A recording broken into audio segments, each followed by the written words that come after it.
नमस्कार, मैं हूं शिल्पी और स्वागत है आपका यूपी न्यूज लाइव में। खबरों में आगे बढ़ते हुए सबसे पहले हम नजर डालेंगे आज की हेडलाइंस पर, फिर जानेंगे खबरों को विस्तार से।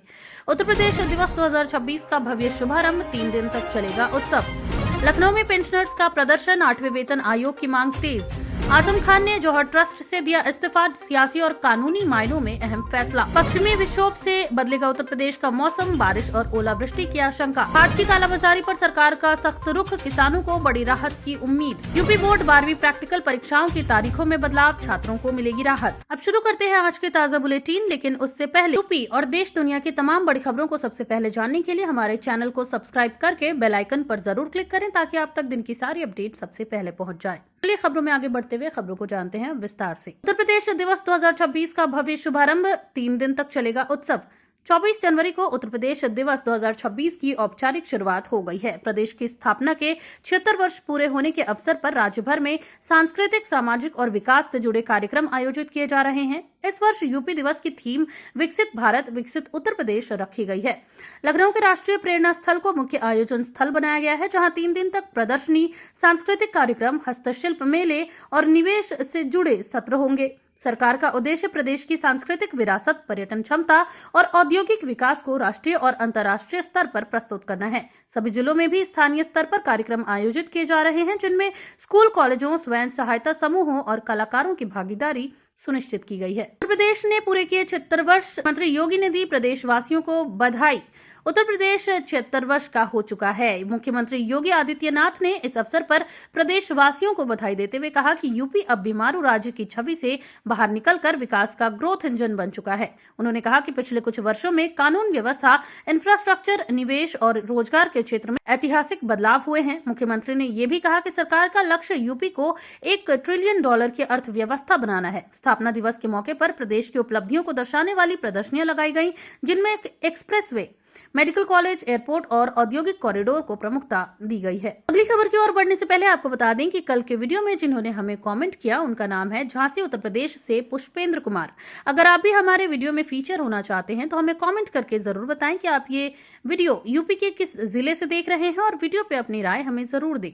जहां टॉप कॉमेंट्स फीचर होंगे हमारे अगले बुलेटिन में। अब आगे बढ़ते हैं हम अपनी अगली खबर की ओर। गृह मंत्री अमित शाह पहुंचे लखनऊ, यूपी दिवस कार्यक्रम में रहे मुख्य अतिथि। केंद्रीय गृह मंत्री अमित शाह उत्तर प्रदेश दिवस समारोह में शामिल होने के लिए लखनऊ पहुंचे। उन्होंने मुख्य अतिथि के रूप में कार्यक्रम का उद्घाटन किया। उनके दौरे को देखते हुए राजधानी में सुरक्षा के कड़े इंतजाम किए गए।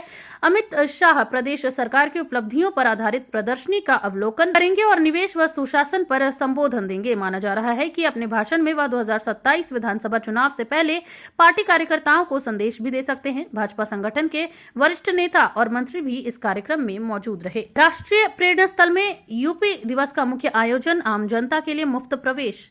लखनऊ के राष्ट्रीय प्रेरणा स्थल को यूपी दिवस 2026 के मुख्य आयोजन स्थल के रूप में चुना गया है। सरकार ने घोषणा की है कि 3 दिनों तक आम जनता के लिए यहां प्रवेश निःशुल्क रहेगा। आयोजन स्थल पर ओडीओपी, हथकरघा, खादी, स्टार्टअप और पर्यटन से जुड़ी प्रदर्शनियां लगाई गई हैं। इसके साथ ही प्रदेश के लोक नृत्य, लोकगीत और नाट्य प्रस्तुतियों का मंचन किया जा रहा है। बड़ी संख्या में लोग अपने परिवार के साथ कार्यक्रम देखने पहुंच रहे हैं। लखनऊ में पेंशनर्स का प्रदर्शन, 8वें वेतन आयोग की मांग तेज। लखनऊ में पेंशनर्स संगठनों ने 8वें वेतन आयोग की मांग को लेकर जोरदार प्रदर्शन किया। डाक और दूरसंचार विभाग के पेंशनर्स ने मुख्य पोस्ट मास्टर जनरल कार्यालय के सामने धरना दिया। प्रदर्शनकारियों ने कहा है कि लंबे समय से वेतन आयोग लागू न होने के कारण पेंशनर्स आर्थिक परेशानियों का सामना कर रहे हैं। पेंशनर्स ने प्रधानमंत्री के नाम ज्ञापन सौंपकर जल्द निर्णय लेने की मांग की है। नेताओं ने चेतावनी दी कि यदि मांगे नहीं मानी गई तो आंदोलन और भी तेज किया जाएगा। अनिल राजभर और ओपी राजभर के बीच सियासी तकरार तेज। उत्तर प्रदेश की राजनीति में आज उस वक्त हलचल मच गई जब कैबिनेट मंत्री अनिल राजभर ने मंच से सुबह सपा प्रमुख ओपी राजभर पर तीखा हमला बोला।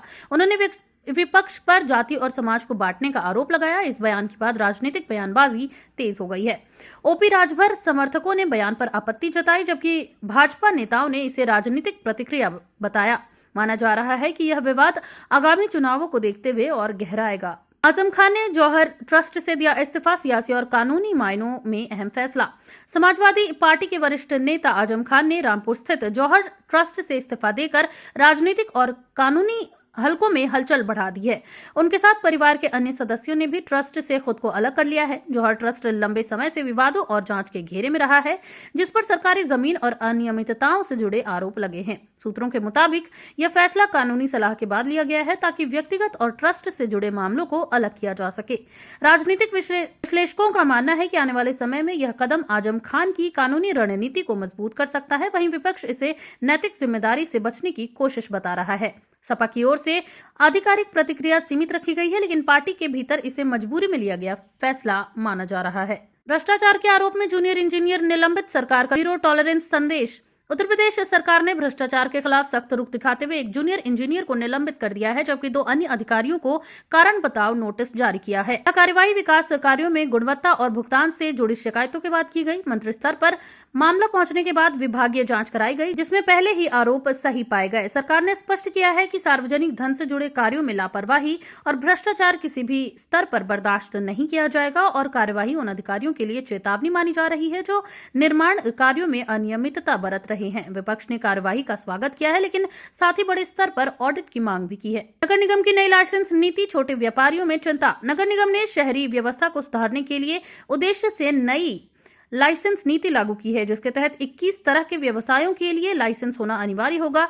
इसमें hotel, dhaba, coaching centre, gym, निजी अस्पताल और व्यावसायिक प्रतिष्ठान शामिल हैं। निगम का कहना है कि इससे अवैध कारोबार पर लगाम लगेगी और उपभोक्ताओं की सुरक्षा सुनिश्चित होगी। हालांकि छोटे व्यापारियों और दुकानदारों में इसे लेकर चिंता है, लेकिन उन्हें फीस और कागजी प्रक्रिया का डर सता रहा है। व्यापार मंडलों ने लाइसेंस प्रक्रिया को सरल और ऑनलाइन करने की मांग की है। नगर निगम ने भरोसा दिलाया है कि नियमों को चरणबद्ध तरीके से लागू किया जाएगा। तेज रफ्तार बनी जानलेवा, छात्र की दर्दनाक मौत से सड़क सुरक्षा पर सवाल। लखनऊ कानपुर हाईवे पर हुए भीषण सड़क हादसे में एक छात्र की दर्दनाक मौत ने सड़क सुरक्षा की पोल खोल दी है। प्रत्यक्षदर्शियों के अनुसार तेज रफ्तार कार की टक्कर से छात्र करीब 20 मीटर उछलकर ट्रांसफार्मर से टकरा गया, जिससे मौके पर ही उसकी मौत हो गई। हादसे के बाद स्थानीय लोगों ने हाईवे पर स्पीड कंट्रोल और सुरक्षा उपायों की मांग की। पुलिस ने शव को पोस्टमार्टम के लिए भेजकर चालक की तलाश शुरू कर दी है। यह हादसा एक बार फिर हाईवे पर तेज रफ्तार और लापरवाह ड्राइविंग के खतरों को उजागर करता है। सहारनपुर में हाई सिक्योरिटी इलाके में करोड़ों की चोरी, इस पर दबाव। सहारनपुर में डीआईजी आवास के सामने स्थित डायमंड शोरूम से करोड़ों रुपए के हीरे चोरी होने की घटना ने सुरक्षा व्यवस्था पर गंभीर सवाल खड़े कर दिए हैं। चोरों ने बेहद सुनियोजित तरीके से वारदात को अंजाम दिया और अलार्म सिस्टम को भी निष्क्रिय कर दिया। घटना के बाद पुलिस महकमे में हड़कंप मच गया है। वरिष्ठ अधिकारी मौके पर पहुंचे और जांच तेज कर दी गई है। सीसीटीवी फुटेज के आधार पर बाहरी गैंग की आशंका जताई जा रही है। वहीं व्यापारियों में डर का माहौल है और उन्होंने रात की गश्त बढ़ाने की मांग की है। अलीगढ़ में 993 लड़कियों का घर से भागना सोशल मीडिया पर बना बड़ी चुनौती। अलीगढ़ से सामने आई चौंकाने वाली रिपोर्ट के अनुसार पिछले एक साल में 993 लड़कियां घर से भाग गईं। पुलिस जांच में सामने आया कि अधिकतर मामलों में सोशल मीडिया, ऑनलाइन दोस्ती और फर्जी रिश्ते की वजह बने। पुलिस ने ज्यादातर लड़कियों को बरामद कर उनके परिजनों को सौंप दिया है, लेकिन यह आंकड़ा समाज के लिए चिंता का विषय बन गया है। प्रशासन ने स्कूलों और कॉलेजों में जागरूकता अभियान चलाने का फैसला किया है। वहीं विशेषज्ञों का मानना है कि डिजिटल साक्षरता और अभिभावकों की सतर्कता बेहद जरूरी है। पश्चिमी विक्षोभ से बदलेगा उत्तर प्रदेश का मौसम, बारिश और ओलावृष्टि की आशंका। मौसम विभाग ने जानकारी दी है कि पश्चिमी विक्षोभ के सक्रिय होने से उत्तर प्रदेश के मौसम में बड़ा बदलाव देखने को मिल सकता है। प्रदेश के पश्चिमी, मध्य और बुंदेलखंड के कई जिलों में हल्की से मध्यम बारिश के साथ ओलावृष्टि की संभावना जताई गई है। इसका सीधा असर रबी फसलों पर पड़ सकता है। खासकर सरसों, गेहूं और चना की फसल को नुकसान की आशंका है। कृषि विभाग ने किसानों को सलाह दी है कि वे फसलों की कटाई रोकें और ओलों से बचाव के उपाय करें। ठंड बढ़ने से बुजुर्गों और बच्चों के स्वास्थ्य पर भी असर पड़ सकता है। प्रशासन ने जिला स्तर पर आपदा प्रबंधन टीमों को अलर्ट मोड पर रखा है, ताकि किसी भी आपात स्थिति से तुरंत निपटा जा सके। तो ये थी यूपी की आज की तमाम ताजा अपडेट्स। ऐसी और खबरों को जानने के लिए बने रहिए यूपी न्यूज लाइव के साथ।